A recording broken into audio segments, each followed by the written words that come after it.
आज का सवाल एसएससी सीजीएल टियर 2 2 मार्च का मेमोरी बेस्ड ट्रिग्नोमेट्री का सुंदर क्वेश्चन है।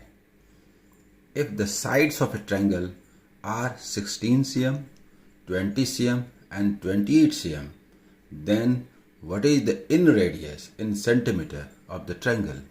यदि एक त्रिभुज की भुजाएं 16 सेंटीमीटर, 20 सेंटीमीटर और 28 सेंटीमीटर हैं तो त्रिभुज का अंतः त्रिज्या सेंटीमीटर में क्या होगा?